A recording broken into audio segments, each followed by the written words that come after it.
성경 공독하겠습니다. 사도행전 19장 8장에서 20절입니다.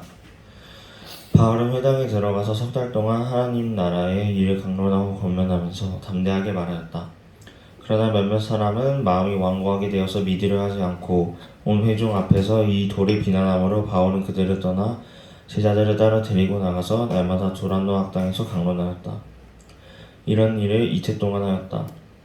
아시아에 사는 사람들은 유대 사람이나 그리스 사람이나 모두 주님의 말씀을 듣게 되었다. 하나님께서 바울의 손을 밀어서 비상한 기적들을 행하셨다. 심지어 사람들이 바울이 몸에 지니고 있는 손수건이나 두르고 있는 앞치마를 그에게서 가져다가 앓는 사람 위에 얹기만 해도 병이 물러가고 악한 귀신이 쫓겨나갔다. 그런데 귀신 축출가로 행세하며 떠돌아다니는 몇몇 유대 사람조차도 바울이 전파하는 예수를 힘입어서 내가 너희에게 명령한다 하고 말하면서 악기 들린 사람들에게 주 예수의 이름을 이용하여 귀신을 내쫓으려고 시도하였다. 스게와라는 유대인 제사장의 7 아들도 이런 일을 하였는데 귀신이 그들에게 나는 예수도 알고 바울도 알지만 당신들은 도대체 누구요? 하고 말하였다. 그리고서 악기 들린 사람이 그들에게 달려들어 그들을 짓눌러 이기니 그들은 몸에 상처를 입고서 벗은 몸으로 그 집에서 도망하였다. 이 일이 에베소에 사는 모든 유대 사람과 그리스 사람에게 알려지니 그들은 모두 두려워하고 주 예수의 이름을 찬양하였다. 그리고 신도가 된 많은 사람이 와서 자기들이 한 일을 자백하고 공개하였다. 또 마술을 부리던 많은 사람이 그들의 책을 모아서 모든 사람 앞에서 불살랐다. 책값을 계산하여 보니 은돈 50,000리 패여 먹었다. 이렇게 하여 주님의 말씀이 능력 있게 퍼져나가고 점점 힘을 떨쳤다. 아멘.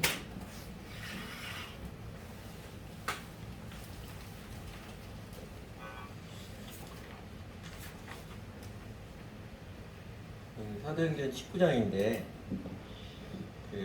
사도행전 19장 전체가 바울이 에베소에서 복음을 전하고 제자를 삼으며 지냈던 행적의 기록이지요. 그 가운데 오늘 본문은 매우 흥미로운 일면 유쾌한 해프닝을 이야기해주고 있습니다. 오늘 본문은 먼저 에베소 바울이 무엇을 행하면서 지냈는가, 일상적인 삶을 대표적으로 짧게 요약하는 게 8절에서 10절이고요. 그 다음에 그런 가운데 하나님께서 바울과 관련되어서 바울의 손을 통해서 일으키신 희한한 일들, 아주 비상한 기적의 예를 몇 가지 소개해 주었습니다. 그게 11절에서 20절이지요. 성경의 기록으로는 매우 짧은 8절, 9절, 10절 세 구절이 바울이 일상적으로 살아가는 삶의 모습, 대부분의 삶의 모습이고요. 상대적으로 많은 구절들 11절에서 20절까지가 사실 바울이 직접 행하지 않았지만 바울 때문에 일어난 순간순간의 사건들이 기록해 주었습니다. 그래서 우리가 사실 더 주목해야 될 대목은요, 성경에는 짧게 기록되었지만 선교사 바울이 일상의 삶을 어떻게 살아갔느냐, 그 기록한 8절에서 10절이라고 보여집니다. 8절, 10절 조금 더 주목해 보면 다른 도시에서처럼 에베소에서도 복음을 전하는 접촉점으로 유대인들이 회당을 찾아갔습니다. 회당에 나오는 유대인들하고 경건한 이방인들에게 구약 성경을 가지고 하나님 나라를 논증하면서 그리고 강론하면서 결론적으로 예수가 바로 성경에 예언됐던 메시아, 바로 그 그리스도 아니냐, 구약에 예언된 메시아임을 담대히 증거했습니다. 옛날이나 지금이나 어느 것도 그렇듯이요, 복음이 정직하게 증거되면 적지 않은 사람들이 예수를 그리스도로 믿고 예수님의 제자가 되는데 어떤 사람들은 맹렬히 비난을 합니다.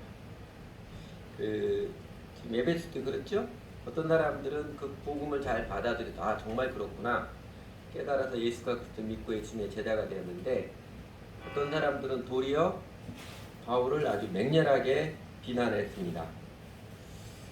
대개는 이런 사람들이에요. 잠깐만요.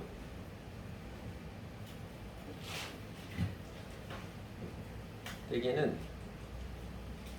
자신들의 논리가 틀렸고 상대방의 논리가 맞는 걸 알아요. 상대방의 말이 맞다는 거 알고 자신의 논리 틀렸다는 거 아는데 자신의 생각이 잘못되었다고 인정하고 싶지 않을 때, 상대방이 맞다고 옳다고 이렇게 인정하고 싶지 않을 때, 부부싸움한테도 많이 그러지요. 다 알아요. 상대방 말이 옳은가 하고 내가 틀렸다 아는데 그 인정해 줄게 할 때 말만 잘해.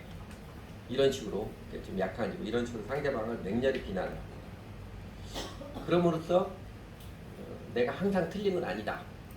나도 옳다라는 주장을 하고 싶은 것입니다. 이렇게 바울을 비방해도 유대인들도 마찬가지일 거예요. 근데 비방하는 사람들 회방 때문에 회당에서 복음을 계속해서 논증을 하는 구약성경을 논증하는 그 가르침이 이제 진도를 나가지 않게 되자 바울은 믿는 제자들만 따로 불러서 두란노 소원에서 2년 동안 날마다 하나님 나라의 도를 가르쳤습니다. 여기 7번 강론하였다 각주에 보면 이런 각주 붙잖아요. 다른 고대 사본들에는 오전 11시부터 오후 4시까지 강론하였다 그랬던 것처럼 하루에 5시간씩 오전 11시에서 오후 4시까지 날마다 2회 동안 제자들에게 하나님 나라의 도를 강론을 했습니다. 두란노 소원, 두란노 영어로 티라노스죠. 티라노스 폭군이라는 뜻인데 원래 헬라어에 들으면은 이게 티라노스 헬라어면 소버레인 주권이라는 뜻입니다. 명확하진 않지만 에베소 출신의 유명한 소피스트 옛날 고대 철학자들이죠. 소피스트 중에 그 이름이 두란노였고 티라노스였고 그를 기념하는 홀이어서 그곳에서 날마다 철학사상의 강론과 토론을 하는 장소였다고 합니다. 요새도 그 튀르키예 지금 옛날 터키죠. 에베소가 셀축이라는 도시 옆에 있다고 그랬잖아요. 걸어서 갈 수 있어요. 셀축 도시에서 걸어서 갈 수 있습니다. 바로 지척에 있어서. 바로 옆에 에베소 유적이 있는데 거기 가면은 유명한 관광 코스가 이게 있습니다. 셀수스 도서관인데 다 무너졌지요. 이 지우는데 셀수스 도서관인데 이 셀수스 도서관의 전신이 두란노 소원이었다고 말합니다. 그래서 이 두란노 소원에 대한 제가 짧게 설명을 드린 이 설명의 근거가 그렇게 명확하지는 않습니다. 그 마이어의 성경 핸드북이라는 데하고 램제이라는 신학자들이 설명을 했는데 두 사람이 이 근거가 어디였는지 밝혀졌으면 좋겠는데 그 근거를 밝히지 않아서 그렇게 명확하지는 않습니다. 그런데 흥미로운 것은 그것이죠. 바울이 2년 동안 두란노 소원에서 날마다 제자들을 가르쳤는데 앞에도 날마다 제자들을 가르쳤는데 한 곳에서 집중해서 가르쳤었지만 아시아 에베소가 있는 지방의 이름이죠. 지금의 그 튀르키 아나톨리아 반도 지역이요. 그 반도 지역 그 아시아에 사는 모든 사람들 유대인이든 그리스 사람 할 것이 모두가 다 하나님의 말씀을 들었습니다. 그렇게 바울은 2년 동안 에베소에 머물면서 날마다 하나님 나라의 복음 제자들을 가르치면서 지냈는데 하나님께서는 그 바울과 관련해서 별별 희한한 일, 범상치 않은 비상한 일들을 기적들을 일으키셨지요. 그 몇 가지 예를 소개해 주면서 사도행전 기록자인 누가는 아주 흥미로운 에피소드 하나를 이제 소개해 주었습니다. 이제 11절부터인데 11절 보면 하나님께서 바울의 손을 빌어서 비상한 기적들을 행하셨다. 뭐 구체적으로 기록해 주지 않았지만 아마 바울이 안수해서 기도하면 병이 낫고 귀신이 쫓겨나고 하는 일들이 쉽게 일어났던 것 같습니다. 그래서 12절 가면 바울이 직접 손을 대지도 않았는데 바울의 손수건이나 바울의 앞에 두르고 있던 앞치마나 뭐 이런 거 바울의 소품들 가져다가 아픈 사람들 몸에 놓기만 해도 병이 낫기도 하고 귀신이 떠나가기도 하는 이 정말 희한한 일들이 일어나게 됐습니다. 이 정도 되자 자신들이 이제 귀신 축출가들 요새 퇴마사라고 그러죠. 퇴마사라고 하는 유대인들이 이제는 아마 누군가 처음 시험에서 그렇게 해봤겠죠. 바울을 인용해서 또 바울을 흉내내서 바울이 전파하는 예수 그리스도의 이름으로 했더니 귀신들이 그냥 순식간에 쫓겨나가는 그런 모습 보고 그 퇴마사들이 유대인 퇴마사들이 귀신을 쫓아낸 바울을 등자해서 예수님의 이름을 등자해서 귀신을 쫓아내는 사람도 생겨나기 시작을 했습니다. 그 중에 이제 스게와라는 14절이죠. 유대인 제사장의 7아들이 있었는데 아마 7아들 모두가 다 이렇게 그 귀신을 쫓아내는 퇴마사 뭐 이런 걸 했던 것 같아요. 아버지가 제사장이었으니까 우리 집은 하나님의 권능이 서린 뼈대 있는 집안이다. 우리 아버지는 왕년에 제사장이었고 우리는 다 퇴마사다. 자부하며 다니다가 한 번은 어느 집에 악기 들인 사람에게 잘 안 되거든요. 이건 잘안 돼. 자기가 그전에 했던 거 잘 안 되니까 바울이 전파하는 주 예수 그리스도 이름으로 내게 명하는 그 사람이 나와라 했더니 귀신이 느닷없이 내가 예수도 알고 바울도 아는데 너는 뭐냐? 너희들은 예수도 모르고 바울도 모르지 않느냐? 하면서 악기 들린 사람이 스게야 아들 7명에 달려들어서 뭐 잡아뜨리고 짓누르고 난리를 쳤겠지요. 7명 몸에 상처를 입고 빠져나오려다가 옷이 다 벗겨져서 빨개벗은 몸으로 도망쳐 나왔다는 것입니다. 귀신들에게 봉변을 당한 것이지요. 여러분, 에베소에서 이 사건의 소문은 순식간에 퍼져나갔겠지요. 이게 그 있잖아, 그 수계와 7 아들들 그 잘난 척 앓고 다니는 그 사람들 말이야. 귀신에게 봉변당해가지고 빨개벗고 도망쳤대. 사람들 다 봤대. 뭐 이런 이야기 순식간에 잘 퍼집니다. 맞아. 예수하고 바울 알지도 못해서 괜히 아는 척했다고 그랬다며? 급속도로 소문이 퍼져나갔을 거예요. 사람들이 이야기를 들을 때 처음엔 웃고 재미있어 하다가 조금 지나면 점점점 그들에게 두려운 느낌이 다가왔을 것입니다. 바울이 그런 사람이야? 바울이 전하는 예수는 진짜 메시아, 진짜 그리스도가 맞는 모양이다. 지금까지 세상에 이런 일 없었잖아. 그래서 주 예수님에 대한 경외감을 갖게 되고 믿는 사람들은 주 예수님을 찬양하면서 또 양심에 찔려가지고 죄를 자백하기도 하고 마술 부려서 돈벌이 하던 사람들은 자기들에게도 수계와 아들들에게 일어난 똑같은 일이 일어날까 두려워서 회개하고 마술책 다 태우고 한마디로 말하면 놀라운 부흥의 역사가 일어났습니다. 그렇게 바울이 2년 동안 두란노 소원에서 날마다 집중적으로 하나님 말씀을 강론하였는데 하나님께서는 권능으로 함께 하셔서 주님의 말씀이 아시아 지역 전체로 힘있게 퍼져나가게 했습니다.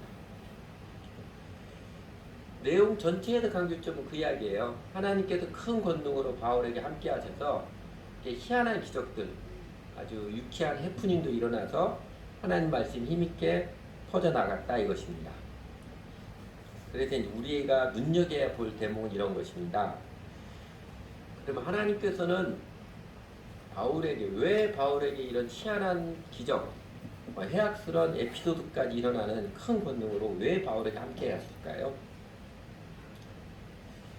여러분, 하나님께서 하나님의 권능으로 함께 하시는 것만큼 우리 심령을 신바람 나게 하고 뿌듯하게 하고 감격스럽게 하는 일은 없습니다. 내가 지지부진한 삶을 사는 것 같아도 하나님께서 권능으로 내 심령과 내 삶을 한번 터치해 주시면은요, 우울했던 마음들 다 없어지고 마음에서 샘솟는 생명의 환희가 터나나고 용기가 터나나고. 시편 126편에 보면 이스라엘 백성들이 이 바벨론 포로로부터 끌려갔다 바벨론 포로로부터 하나님의 느닷없는 권능을 위해서 귀환할 때 돌아올 때 감격을 이렇게 노래하잖아요. 여호와께서 시온의 포로를 돌려보내실 때 우리는 꿈꾸는 것 같았다. 우리나라 이게 꿈이냐 생시냐 믿겨지지 않아요. 그때 우리 입에는 웃음이 가득하고 우리 입에는 찬양이 찼었어요. 어쩔 줄 몰라 하는 거죠. 그 감격이 어쩔 줄 몰라 하는 모습을 나타냈습니다. 여러분도 들어서 아시겠지만 꽤 오랫동안 신학자들은 이 사도행전에 나타난 기적들은 선교 초창기 매우 특별한 시기이기 때문에 하나님께서 특별하게 기적을 베푸셨지만 이제 성경이 완성이 되어지고 성경이 정경화 작업이라고 그러죠. 신약성경 27권으로 고정되어지는 교회의 검증을 거쳐서 고정되어진 성경의 정경화 작업이 이루어지고 해서 성경 하나님의 말씀이 명확하게 주어지기 때문에 그 이후로 사도행전의 기적은 더 이상 일어나지 않는다. 그렇게 여기고 그렇게 가르쳐 왔습니다. 초자연적인 기적이 없어도 성경 권위 있는 성경 말씀을 통해서 얼마든지 복음이 증거되고 사람들이 회개할 수 있게 되었기 때문에 하나님이 더 이상 그렇게 특별한 기적을 베푸시지 않는다. 사람들 믿음이 하나님 말씀에 근거해야지 기적이 두지 않도록 하기 위해서 일어나지 않는다. 그런 가르침 오랫도록 베풀어 왔습니다. 신약 성경의 정경화 작업이 완성된 때가 그래서 동방교회하고 서방교회 약간 차이가 있는데 거의 비슷해요. 서방교회의 경우 AD 397년 카르타고에 의해서 최종적으로 완성을 했습니다. 신약 성경 27권으로. 여러분, 로마가 기독교를 국교로 공인한 게 몇 년이에요? AD 380년입니다. 데오도시스 황제가 모든 로마 제국 백성들은 사도 베드로가 로마에 준 그 신앙만을 가지도록 명령한 칙령을 발표합니다. 그리고 물론 그 이전에 콘스탄틴 황제가 AD 313년에 기독교를 공인을 하죠. 밀라노 칙령이라고 유명한. 그전에는 로마가 계속 기독교인들을 박해하다가 콘스탄틴 황제가 회심을 하고 이제 기독교를 허용을 하고 자비를 베풀어서 관용을 해서 기독교를 공인을 합니다. 그게 313년이고 더 나아가서 로마가 기독교를 국교로 삼아서 로마 사람들 다 바울의 베드로가 전해준 그 신앙만을 가져라. 이게 이제 380년이었습니다. 거의 비슷한 시기죠. 교회 역사에서 이렇게 4세기에 AD 이제 400년 이전에 세 가지 현상, 큰 사건들이 나타났습니다. 앞에서 두 가지 언급했던 것처럼 하나는 신약 성경의 정정화가 완성되었고 또 하나는 로마가 더 이상 기독교를 박해하지 않고 공인하는 그런 관용을 베풀을 뿐만 아니라 아예 국교로 기독교를 공인하기까지 했습니다. 그리고 또 하나 주목할 것이 제가 이제 그 앞에 이야기했던 것처럼 주목할 현상이 교회가 처음에는 유대인들로부터 핍박을 많이 받았습니다. 사도행전에 그 바울을 유대인들이 계속 바울 잡아 죽이려고 핍박하잖아요. 그런 것처럼 유대인들로부터 그리고 그 다음 로마 제국으로부터 그렇게 박해를 받으며 초기 선교를 할 때는 초자연적인 기적, 하나님의 권능이 많이 나타났었는데 AD 4세기경에 들어가서 기독교가 로마의 국교로 공인되어지고 성경의 정정화장을 완성해서 비슷한 어간에 점차 줄어들면서 그런 초자연적인 기적, 하나님의 초자연적 권능의 역사가 나타나지 않는 것입니다.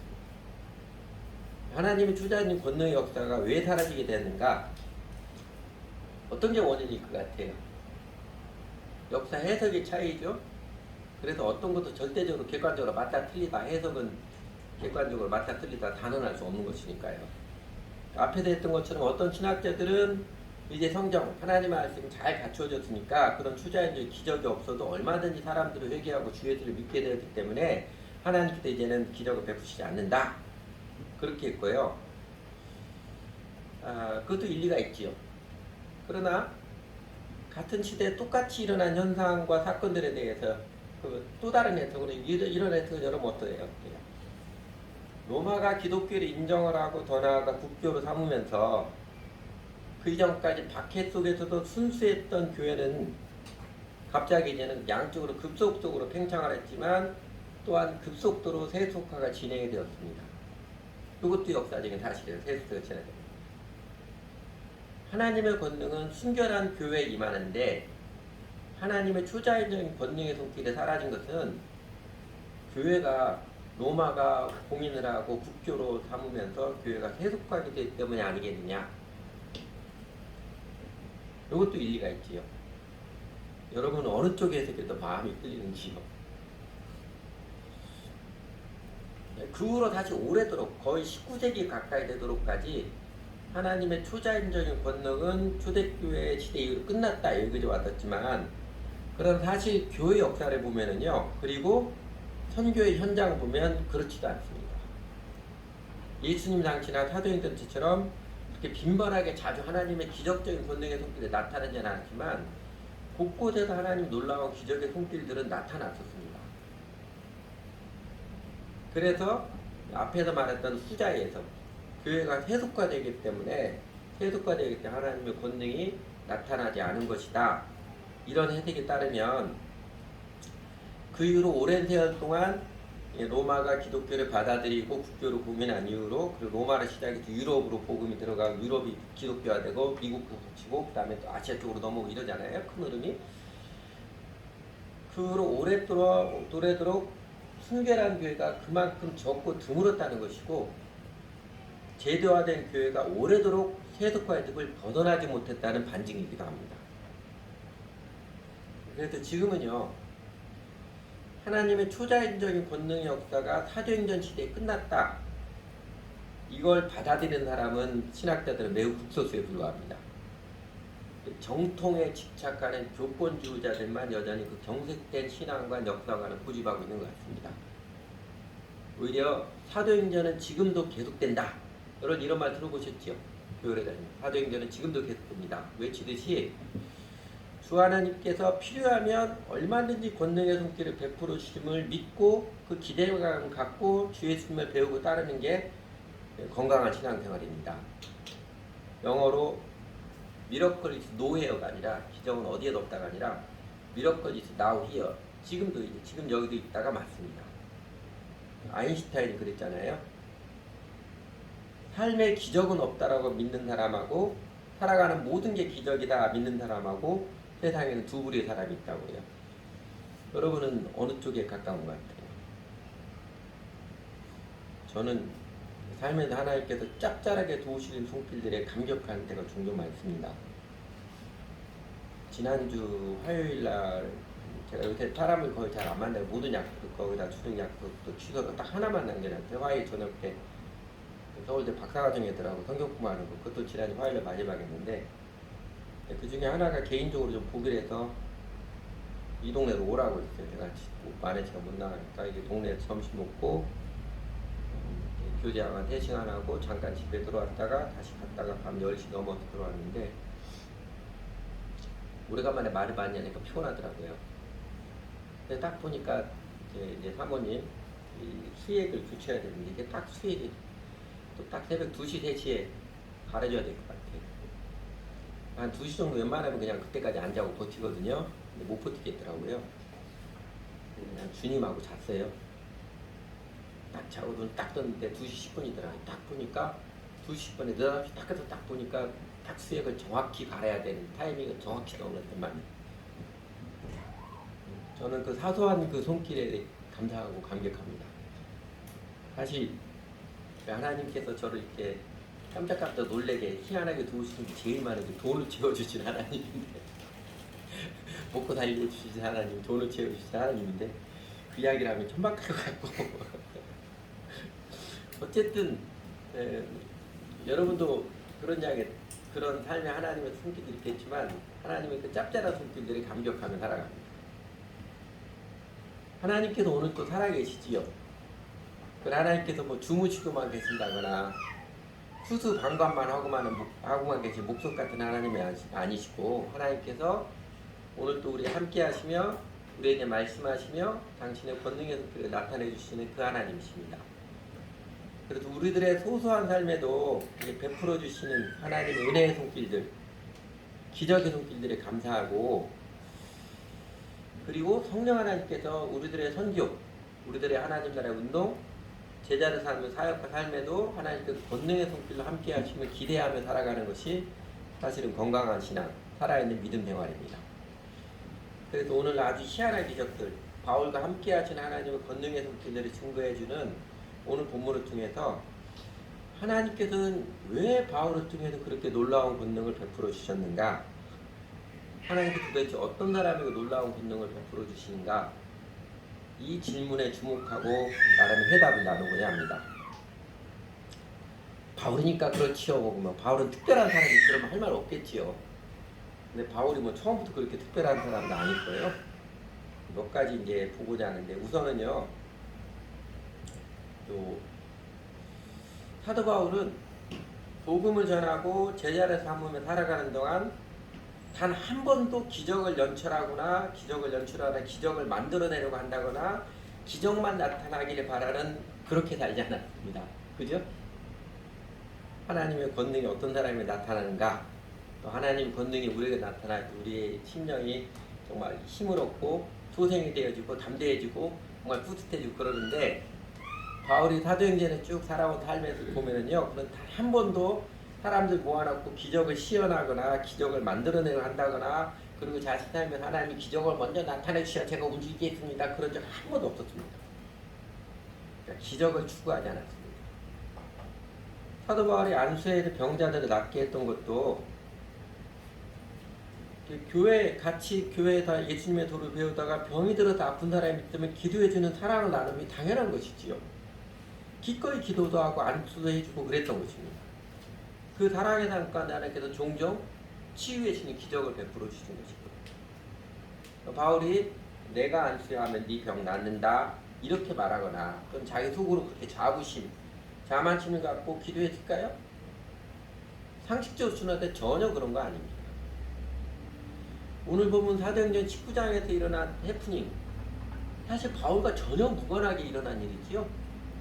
바울이 이름을 빙자했지만 바울과 전혀 무관하게 일어난 일입니다. 바울의 이름만 도용하고 빙자했던 일들이지 바울이 지시를 했거나 몰래 교사를 했거나 그런 게 아니고 꾸며낸 거, 그런 거 전혀 아닙니다. 그리고 저희가 계속 사도행전 통해서 바울의 선교를 계속 보고 있는데 바울이 1차, 2차, 3차 전도여행 다니면서 한 번이라도 어느 도시에 가서 뭐 치유 집회한다고 기적 집회를 선전하고 사람들 모아놓고 해서 병 고치는 기적을 연출한 적이 있었습니까? 단 한 번도 없었습니다. 바울은 어디 가나 뭐 했어요? 예수가 그 그리스도이십니다. 주 예수를 믿으십시오. 복음을 논증하고 선포했고 그 과정에서 생각지 못했던 절박한 상황에서 그는 하나님의 도우심을 경험을 했고 하나님께서 종종 초자연적인 권능의 성격을 나타내 주셨던 것입니다. 반복하면 바울은 단 한 번도 기적을 연출하거나 기적을 만들어내거나 기적을 추구하며 살지 않았습니다.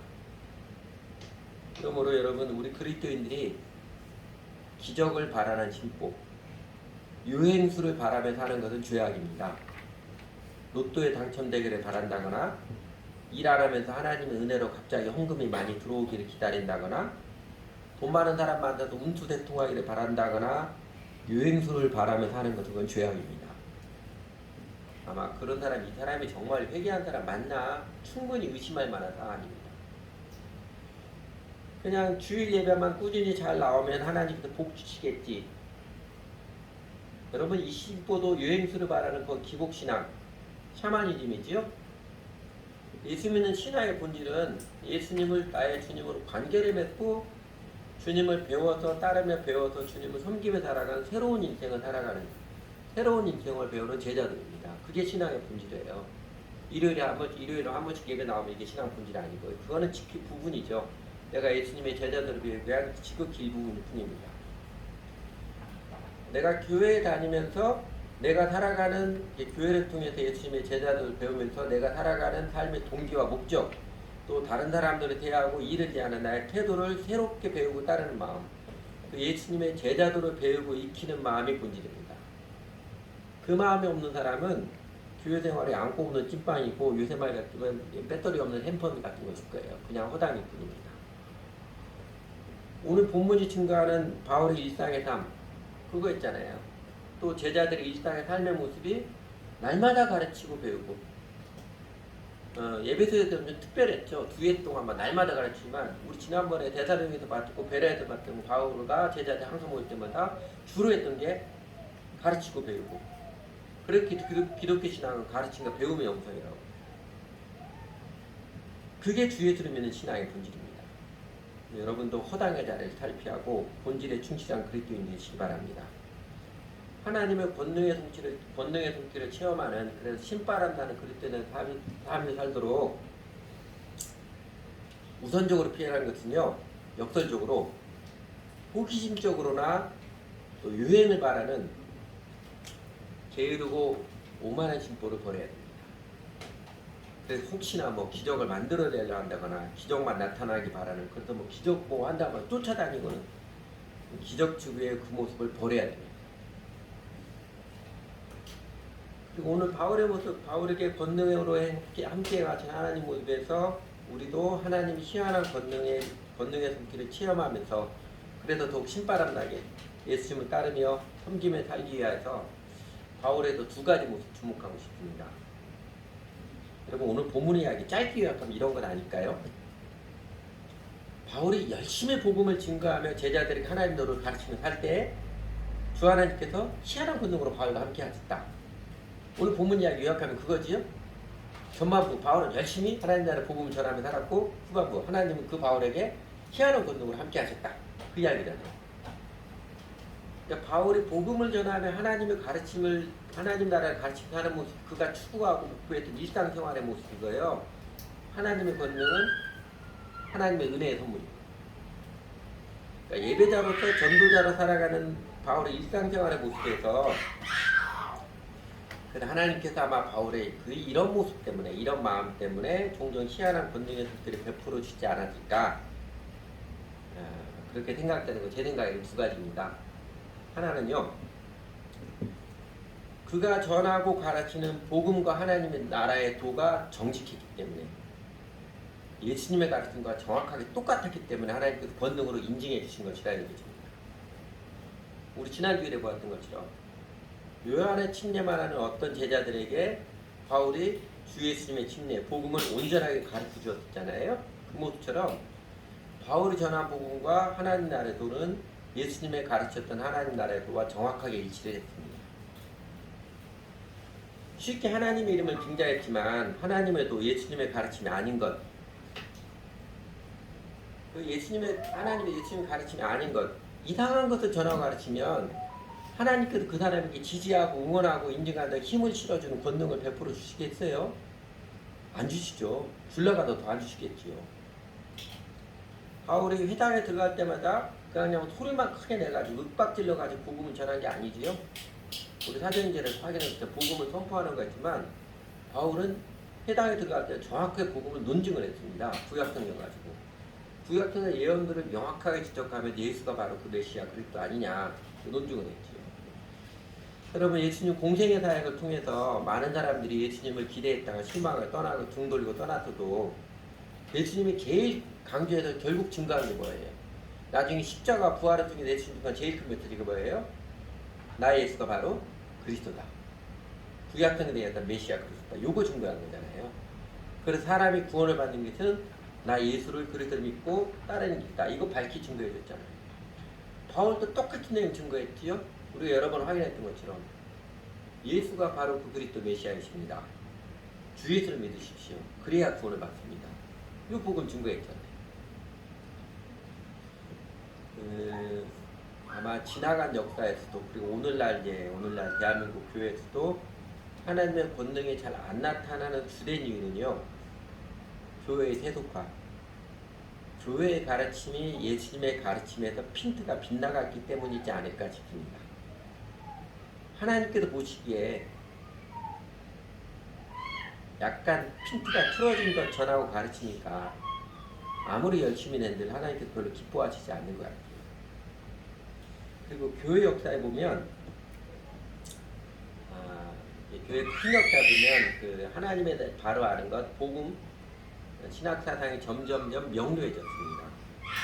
그리고 이제 복음을 이전에 교회의 타성을 극복하고 이전보다 더 명확하게 증거했을 때 그때마다 하나님께서 권능으로 역사하시는 부흥의 은혜를 내려주셨습니다.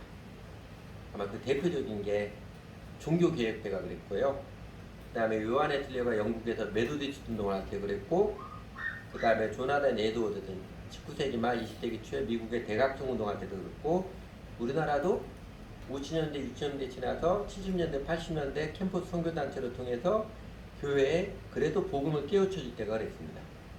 대한민국 교회가 그래도 많이 성장의 큰 동력은요, 70년대 80년대에 캠퍼스 선교단체에서 복음이 명확히 증거됐기 때문에 그렇습니다.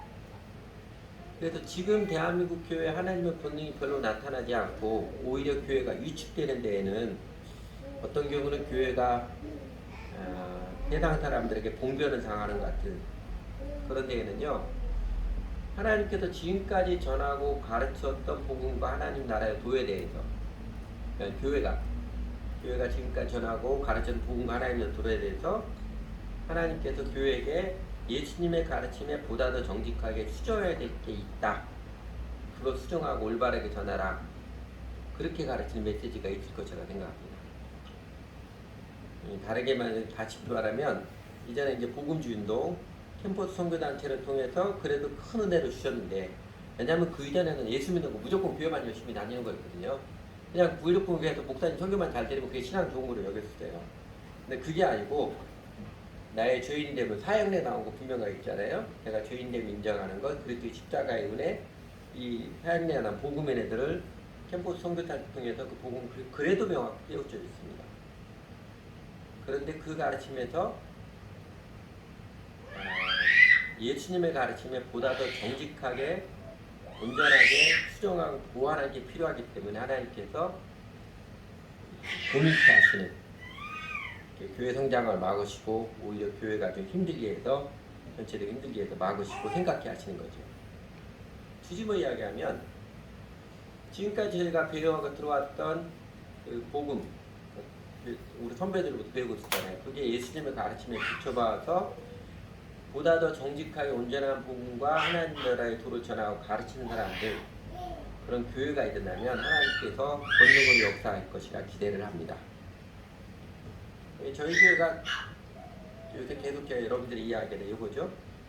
교인들 계속 줄어들고 규모가 초라해졌어도 제가 양보하지 않는 게 복음의 내용이죠. 예수 믿는 게 이런 것입니다. 여러분 제발 일요일에 교회 예배 빠지지 말고 잘 나옵시다. 제가 그거 하지 않잖아요. 예수님 제대로 믿으십시오. 한 번 하면 일요일에 한 번에 가서 예배만 드리는 거 아니고 예수님은 주님 믿고 예수님의 살아야 되는데 이거 할 때마다 이 사람들 교회도 안 나오는 사람이 있을까 생각 저도 해요. 그래도 복음은 정직히 전해야죠. 그리고 지난 세월 저희 교회 연단의 경험을 통해서 이전의 가르침을 받았던 것보다 조금 더 보완해야 될 컨텐츠 내용이 무엇인지 깨우쳐 주시고 그리고 우리들 경험을 통해서 정직하게 전할 용기도 주셨습니다. 용기도 감동해 주셨죠. 교인에게 줄어들어도 하나님 함께 하신 손길들을 경험케 하신 것 통해서. 그래서 저는 그렇게 묻고 있습니다. 그래서 이제는 하나님 우리에게 일어나라 빛을 발하라 때가 되었다고 여기는 것 같습니다. 우리가 보완해야 될 내용에 대해서 복음의 보완한 내용에서는 전에도 말씀드린 적이 있었고 앞으로도 반복해서 말씀드릴 텐데 제일 중요한 건 이거예요. 개인 구원 지난주에 보았던 것처럼 개인 구원, 영혼 구원, 내세 구원에 치우친 하나님 나라 부분을 통전적으로 바로잡는 일이 중요하지만 제일 주된 것은 복음에서 예수 믿는 것을 너무 싸구려로 전락시킨 것 바로잡는 일이고요. 예수 믿는 것을 모호하게 나눈 것을 명확하게 증거하는 일입니다.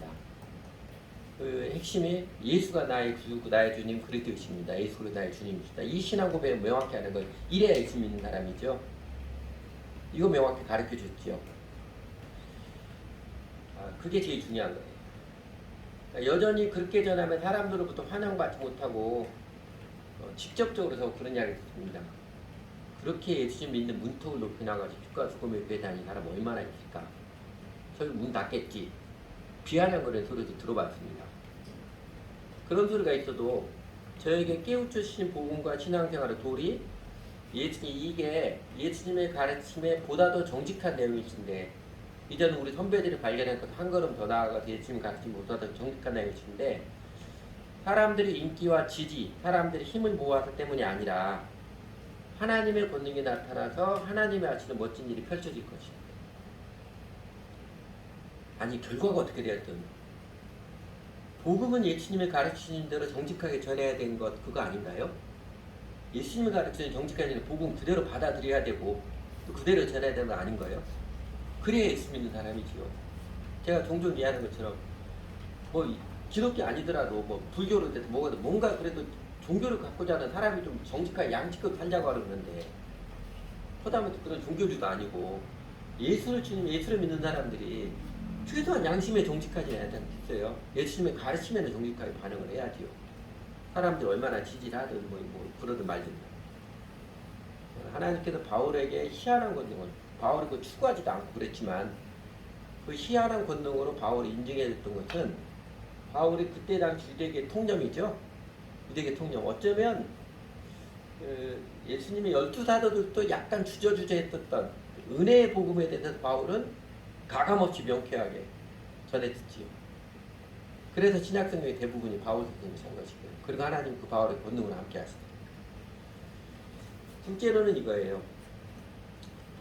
바울이 열심히 복음을 증거하며 제자들에게 하나님의 노를 가르치며 살 때 주 하나님께서 희한한 권능으로 바울과 함께 하셨다. 이게 오늘 본문 이야기인데 그래서 저희가 그 본문에서 하나님께서 그러면 어떤 사람에게 함께 하신 은혜의 권능을 베푸신가 그 질문에 대한 대답을 찾고 있는데 두 번째는요.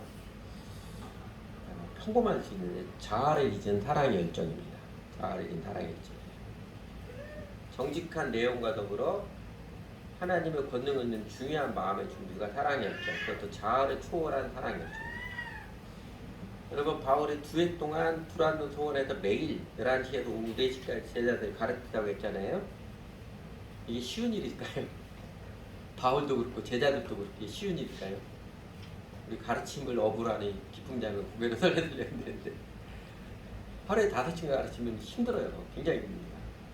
예전에 서울침례교회 대학교에 사역할 때 한번 여름방학 때 그런 적이 있습니다. 이 바울의 모습 흉내내서 7, 8월 달에 우리가 매일 오전마다 모여서 성경공부 암송하게 해보자. 아침 10시부터 1시까지 성경공부 암송하게 해보자. 그래서 이름을 두란노 학당이라고 붙였어요. 그렇게 한 적이 있습니다. 그래서 신청자를 받았더니 한 250명 되는 대학교 애들 중에 한 20여 명이 참석을 했어요. 그래서 이제 와서 고백하는 건데요. 처음에는 재미있고 신났습니다. 날마다 모여서 성경과 같이 놀고 재미있고 신났어요. 근데 일주일 지나니까요. 그 시간 오전 시간 다 빼고 나니까 다른 시간에 해야 될 일이 막 밀리는 거예요. 몸은 더 지치고 쉬어야지요. 점점점 힘들어지더라고요. 나중에는 정말 힘들더라고요. 결국 2달 다 못 채우고 조기 종영했습니다. 조기 종영. 2달도 힘든데 2해 동안 매일같이, 물론 안식일은 쉬었을 거예요. 이대는 정말 대단한 열정이지요. 그 열정만으로도 존경받기에 충분할 것 같습니다. 그런데요, 바울이 오전 11시에서 오후 4시까지 제자들 가르쳤다고 하잖아요. 근데 두란노 소원에서 아침 11시, 오전 11시에서 오후 4시까지는 이제 휴식 시간입니다. 점심 먹고 휴식하고 낮잠 자고 휴식하는 시간이에요. 그 시간에는 두란노 소원에서 철학 강론이나 철학 토론이 없는 시간대라고 합니다. 아침 일찍이나 그 이후에 늦은 시간에 두란노 소원은 철학 강론하고 토론하는 시간이었는데 11시, 4시는 쉬는 시간이에요. 그러니까 다들 밥 먹고 낮잠 자고 쉬는 그 시간에 두란노 소원이 비어있는 그 시간에 바울이 이용했다. 그 시간을 이용해서 가르치는 바울이나 배우는 제자들이나 참 대단한 열정들이지요. 우리 교인들에게도 제가 여러분, 우리가 예수님을 바라하기 위해서 교회 모임 한 번 더 합시다. 토요일날 한 오후 5시쯤 모이면 어떨까요? 그러면 우리 교회에 붙어있던 사람이 몇 명이나 있을지 모르겠어요. 예전에 서울침례 대학부에서 대학부를 토요일날 오후 5시에 했던 이유가 그겁니다. 대학생들에게 제일 황금 같은 시간이 토요일 오후 저녁 시간이에요. 그 시간 주님께 드리지 못한 사람은 주님을 따를 자격이 없다. 그래서 일부러 그 시간에 저녁 굶고 성경 공부하고 예배 드리고 있습니다. 하나님께서는 뜨거운 사람, 열정의 사람을 매우 사랑하시며 그리고 사용하십니다. 그리고 예수를 믿어서 성령을 받은 제일의 증거가 뭐예요? 불 받는다고 표현했듯이 열정의 사람이 되는 것입니다. 세상에는 자기를 위한, 자기 자신을 위한 자아 집착의 열정을 지닌 사람들이 곧자리에 있습니다. 내 사전에는 불가능한 일은 없다. 나의 투쟁, 이러지 말고. 그러나 자아 집착의 열정은 언제나 파괴적인 결과를 낳을 뿐입니다. 세상에 하나님 나라를 임하게 하는, 세상을 아름답게 하는 도구가 되는 사람은요, 자아를 초월한, 자기를 잊고 살아가는 사랑 열정의 사랑입니다. 신앙인들이 가끔 이제 개신교 교인들이 지금도 그런데 환자라고 사람들이 그러잖아요. 좀 착해하긴 한데 좀 나약한 사람 이렇게 보는 것은 자기를 부인하고 이런 걸 알겠는데 이웃을 향한 사랑의 열정도 없는 거예요. 그러니까 욕심을 내려놓고 이것까지는 알겠는데, 십자가 앞에서 욕심을 내려놓고 알겠는데 세상에 도전하고 세상에 하나님 나라가 임하도록 이 사랑의 열정이 없는 거예요. 그러니까 그냥 착하게 순하게 살아가는, 이렇게만 살아가는 거예요. 하나님 그건 별로 안 좋아하세요. 하나님은 열정의 사람을 매우 사랑하십니다. 바울이 그 바리새인 중에 바리새인으로 살아갈 때 거의 자아 집착의 화신처럼 살아갔잖아요. 그리고 아주 맹렬한 열정, 아주 피가 끓어오르는 열정으로 살았잖아요. 그 바울이 예수님을 질문했고서 이전에 그렇게 집착했던 자기 의, 나 잘났네, 내가 옳다 했던 심리가 그게 부질없는 짓이고 더 나아가 미친 짓이고 지옥 가게 하는 짓이면 그거 알고 나서 그가 완전히 다른 사람이 되었지요. 그래서 사도행전에서 그 유명한 구절이 우리가 다음 장 20장에서 보는 20장 24절이잖아요. 그 바울이 자신의 내면의 마음을 고백한 이런 구절이 있잖아요. 나의 달려갈 길과 주에게 받은 사명 곧 하나님의 은혜의 복음을 증언하는 일을 마치려 하면은 나의 생명조차 조금도 귀한 것을 여기지 아니하노라. 극단적으로 헌신하는 모습처럼 보이는데 그 제일 핵심은요, 하나님의 은혜의 복음의 핵심입니다. 은혜의 복음, 자기를 부인하며 주 예수를 따르는 자에게 하나님의 은혜가 내려져서 비로소 영혼의 만족과 기쁨과 생명을 준다는 그 은혜의 복음 그가 알고, 그래서 그는 비로소 자기 심령에 하나님의 성령께서 임하시는 그 생명의 환희를 알고 나서 자아를 잊어버리고 살아가기 시작합니다. 어떻게든지 자기의 영혼의 만족, 내가 옳다고 인정받고 있는 뿌듯한 자아를 그거 채우려고 길을 쓰고 다른 사람 경쟁해서 이기려고 하고 다른 것도 열심히 했는데 그러면 그래도 속이 문드러지는 거 경험을 하잖아요. 우리도 경험하잖아요. 다른 사람이 경쟁해서 이기려고 하면 속이 더 힘들잖아요. 근데 그게 아니라는 거 바울이 알았죠. 예수님 만나고 나서. 그래서 그 예수님은 은혜를 경험했을 때 이제는 다른 사람에게도 이 은혜의 복음이 증거되도록 이전에 나처럼 그 경쟁의 틀에 의해서 자기의 집착에 어떻게든 내가 옳으네, 내가 맞는 것 아주 극단적인 행습을 하던 그런 모습 다 부질없는지시고 자아를 잊어버리고 예수님이라는 게 이게 생명이라는 걸 알고 나서 다른 사람에게 그 은혜를 경험하도록 사랑의 열정을 살았지요. 바울이 막 극단적으로 뭐 초인적인 힘으로 그랬던 거 아니에요. 자기는 너무너무 좋기 때문에 하나님의 은혜를 경험하는 그게 너무너무 좋기 때문에 살아가는 것입니다. 유대인들이 아무리 핍박을 하고 해방을 해도 자신이 내가 절대로 저 유대인들에게 지지 않으리라 이런 독한 의지력, 오기로 그런 게 아니고요. 자아를 잊어버린 사랑의 열정으로 내 영혼의 필요, 내 안에 있는 영생, 하나님의 생명 이게 누려지기 때문에 자신 잊어버리고 사랑의 열정으로 복음을 전하며 하나님의 나라의 도를 가르치며 전하며 형제자매들 사랑하며 살아가는 이게 너무너무 신나는 것 자체가 즐거워하고 기뻐하며 피곤하고 살았습니다. 자기 자신을 향한 열정은 다시 추할 뿐입니다. 그리고 오래가지 못합니다. 결국은 자기 오만과 자기 영광의 집착으로 나타날 뿐이지요. 그러나 자아를 지닌 사랑의 열정이 세상을 변화시킵니다. 우리나라도 그 세상 다른 나라 마찬가지 세상의 모습도 그리고 교회에도 지도자의 자리에 있는 사람들 중에 자아를 잊고 사랑의 열정의 사람이 없기 때문에 그런 사람이 참 찾아보기 쉽지 않기 때문에 세상을 아름답게 변화시키는 하나님의 권능 역사가 희귀하고 그래서 세상이 아마 지금 그렇게 난리를 보이는 것이지 않을까 싶습니다. 그리고 이제 저희 교회 이제는 사랑의 열정을 불태울 때가 되지 않았나 싶습니다. 그동안 오랜 연단을 통해서 컨텐츠를 준비시켜 주신 하나님께서 일어나라 빛을 발하라 말씀하십니다. 여러분 저하고 함께 한번 하나님 나라가 이 땅에 임하도록 주님께서 이 땅에 늦은 비 내리듯이 정직한 복음을 통해서 대한민국 교회 안에 각성과 회개의 참된 부흥이 교회 안에서부터 일어나고 그 교회 영적 각성이 우리 사회의 도덕적인 각성, 정의로운 대한민국을 일으키고 그 정의의 기둥에 따라서 우리 민족에게 또 우리 이웃 나라들에게 하나님의 평화를 전하는 그 평화의 장막이 펼쳐지는 꿈을 꾸면서 우리에게 가르쳐 주신 그 내용 주 예수님의 복음을 정직하게 따르고 힘있게 증거하는 일에 여러분 저와 함께 한번 도전해 보시지 않겠습니까? 신체적으로 매우 피곤하게 사는 것 같은가 피곤하지만 그럼 넉넉한 하나님의 도우심이 있을 것입니다. 또 사는 게 이런 것이구나. 진정으로 인생 행복함을 느낄 것입니다. 하나님의 권능의 속도는 사실 매우 다양합니다. 그죠? 꼽을 수 없는 만큼 굉장히 다양합니다. 하나님께도 광대하신 하나님이시니까요. 그러니까 지금까지도 소소한 모습이지만 참 희한하게 기가 막히게 도우시는 은혜의 손길을 함께 하신 주 하나님께서 이제 우리들에게 일어나라 빛을 발하라 말씀하시며 새로운 도전을 명령하실 때 그때 하나님께서는 얼마나 아름다운 권능 놀라운 손길을 예비해 주시겠습니까? 이런 것 저런 것 아니어도 어쨌든 복음을 정직하게 믿고 정직하게 전해야 되지 않겠어요? 그리고 십자가의 사랑을 받은 그리스도인이라면 죄인된 나를 위해서 사랑하신 예수님의 십자가의 사랑 아는 사람이라면 내 자신 잊어버리고 주 예수님을 따르며 사랑의 열정을 살아가면 당연하고 자연스러운 것입니다. 우리도 바울처럼 또 바울과 함께했던 제자들처럼 복음과 하나님의 나라에도 열심히 배우며 정직하게 응답하며 살아가기 원합니다. 하나님께서 그 과정 가운데 어떤 권능의 손길로 우리가 함께 해주실지 저희도 모르지요. 그러나 하나님의 권능의 손길이 나타날 때마다 감격하기도 하고 유쾌하기도 하고 그리고 더욱 하나님의 경외함을 배우게 되는 그 모습을 기대합니다. 기도하지요.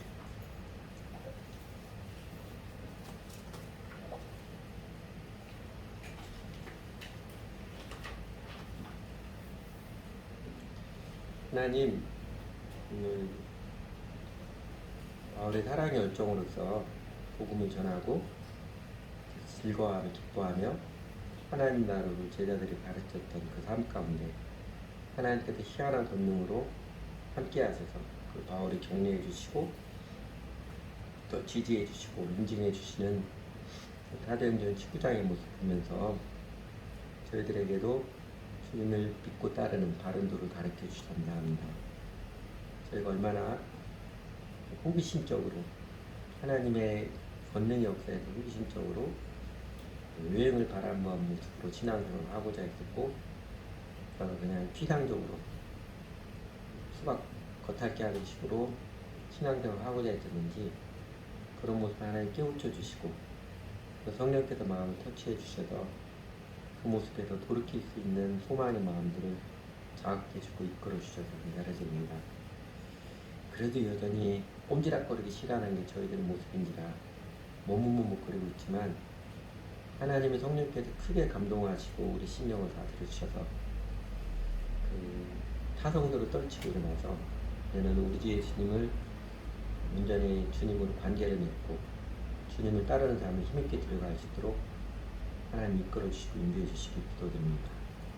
하나님께서 마침내 저희를 이겨주셔서 저희가 예수님의 제자로서 주님의 도를 온전히 잘 배우고 따르고 더 나아가서 바울처럼 그 은혜의 복음이 무엇인지 명확히 체험을 알고 신바람나게 전하며 살아가는 저희들 되도록 이끌어 주십시오. 하나님, 저희가 그렇게 인생의 바른 추구를 할 수 있도록 도와주십시오. 저희가 마음에 품고 소망하고 추구해야 되는 것이 정작 무엇인지, 하나님께 맡기고 살아야 되는 무엇인지를 명확히 알 수 있도록 도와주십시오. 저희가 얼마나 저희 자신에게 집착하며 살아왔었는지 예수님 알아가면서도 선생님이 가르쳐주셔서 감사드립니다. 자기를 부인하고 예수님을 따르며 살아가는 삶이 이게 우리가 힘든 삶을 살아가거나 우리가 하고 싶은 거 못하게 하는 고행을 하는 그런 게 아니고 그 삶이 진정한 행복의 삶이고 진정한 환희의 삶임을 가르쳐 주시고 저희 어설픈 모습에도 체험케 해주셔서 감사를 드립니다. 하나님, 저희 교회의 복음에 대해서 신앙생활하는 것에 대해서 하나님 나라의 비전에 대해서 저희들에게 이전에 저희가 가르침을 받았던 것 그것에도 매우 감사하지만 더 명확하게 특별히 예수 믿는 믿음에 대해서 명료하게 가르쳐 주시고 또 그게 맞은 것임을 여러 경험을 통해서 인증해 주시고 확신케 해주셔서 감사드립니다. 이제는 저희가 예수를 믿는 것을 보다 더 명확하게 전할 수 있는 용기와 담대함도 주셔서 감사를 드립니다. 정말로 예수님의 가르침에 정직한 것이신데 하나님, 저희들에게 더욱 용기를 감동해 주셔서 그 사랑의 열정을 주셔서 그 복음을 바르게 믿고 바르게 전하며 살아갈 수 있도록 하나님 인도하시고 이끌어 주십시오. 저희가 그냥 주저앉아 살아가지 않도록 우리 자신의 연약함 때문에 소소하게 그냥 살고 말지 체념하며 살지 않도록 저희 심령들을 일깨워 주십시오. 우리에겐 참 사랑이 없습니다. 옛날에 내 자신을 위해서 그렇게 길을 쓰고 열심히 살아가는데 그게 아니구나 알고 나니까 그냥 허무하게 지내버리는 모든 걸 냉소적으로 적당히 살고자 하는 안타까운 모습들로 유혹이 많은데 하나님, 저희들에게도 이 땅에 불을 붙이러 오신 예수님 사랑의 불을 지펴주셔서 사랑의 열정으로 살아갈 수 있도록 하나님 사랑하고 이웃사랑 그 열정으로 살아갈 수 있도록 도와주십시오. 저희가 무엇을 하여도 이제는 우리 자신을 위해서가 아니라 하나님을 위해서 또 이웃을 위해서 사람들 사랑하기 위해서 그렇게 열정으로 살아가고 그 가운데 하나님께서 바울에게처럼 저희들에게도 함께 하셔서 하나님 인재가 무엇인지 희한한 권능의 길로 저희를 격려해 주시고 도와주시는 무엇인지 체험하여 알아가서 저희가 더 신바람나게 인생이 이렇게 살아가는 것이구나, 예수님이 이렇게 좋으신 분이시구나, 예수님이 정말로 인생의 길이고 진리의 생명임을 더 명확히 체험하여 알아가는 그 남은 여생 동안 후회 없이 살아가는 저희들이 되도록 아낌없이 살아가는 영원한 하나님 나라 가치가 아낌없이 살아가는 저희들이 되도록 하나님 이끌어 주시고 인도해 주세요. 예수님 이름으로 기도드렸습니다.